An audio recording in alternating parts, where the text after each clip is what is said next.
kemarin gue dapat kesempatan untuk sharing session lah bersama anak-anak U20 nih di Bali kan. Apa tuh? 3 hari gue sama mereka. Hari pertama gue dikasih kesempatan ngomong tentang komunikasi buat mereka sama personal branding. Terus ya hari kedua gue diajak untuk datang ke tempat latihan mereka. Hari ketiga kita dinner bareng sama-sama timnas U20. Mereka bukan cuma pemain yang potensial bagi gue, mereka juga dididik sama pelatih-pelatih ini pemain yang berakhlak. Karena Coach Indra, Mas Bima, Coach Eko, ini coach-coach yang sholatnya kuat nih. Wah. Ya, doanya kuat nih. Coach Sahari saya kurang tahu nih ya, karena Coach Sahari sama kayak saya dari Sumatera ya, kurang tahu nih gimana alirannya. Yang jelas waktu ngelatih kiper nih galak banget tuh. Kiper salah tangkap dikit dimarahin, bagus lah. Menurut saya harus dikerasin emang anak-anak umur 20. Tactical apapun saya nggak bisa bilang apa-apa karena netizen kan banyak yang bilang, ah lo tactical apa gini.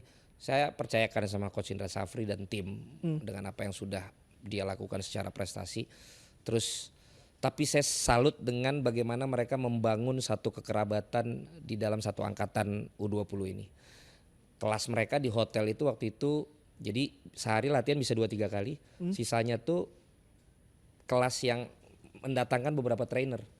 Oh, gitu. di luar lapangan ya? Jadi lu dididik bukan cuma tentang tactical dan juga latihan di lapangan, tapi juga tadi soft skills diajarin dan hal-hal yang membantu lu untuk menjadi satu personality atau personal yang baik tuh juga diajarin bukan cuma sekedar sepak bola yang sukses.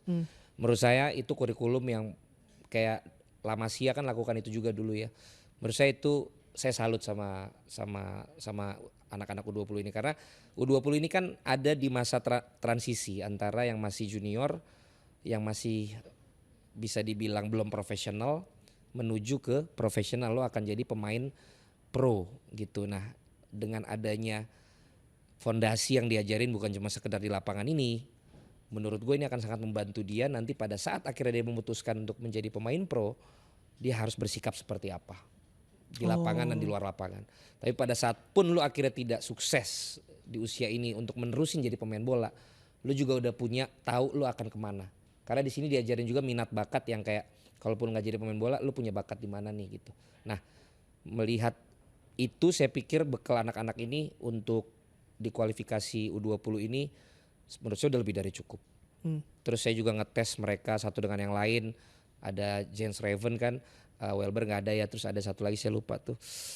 Mungkin mereka belum terlalu fasih bahasa Indonesia, tapi saya lihat mereka juga engage, mereka juga nyatu sama teman-teman yang lain gitu. Karena kalau dulu ya di klub kan banyak tuh, misalnya kalau pemain ini ngumpulnya sama ini, pemain ini ngumpulnya sama ini. Geng-gengan. Ya dulu. Ya sekarang nggak ada, daripada gue takut salah ngomong.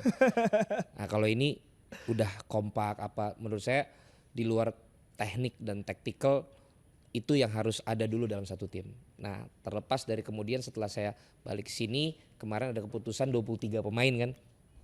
Jadi kan 7 dicoret. Betul.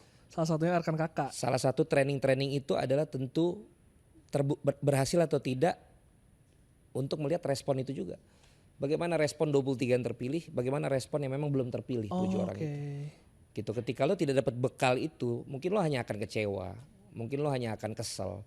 Di sisi lain ini akan sombong, ini akan jumawa gitu. Nah, yang saya bilang perlunya pelatihan yang di luar taktikal itu adalah membuat mereka juga bisa merespon dengan baik apakah lo lolos atau lo tidak lolos. Cara berperilakunya ya. Itu.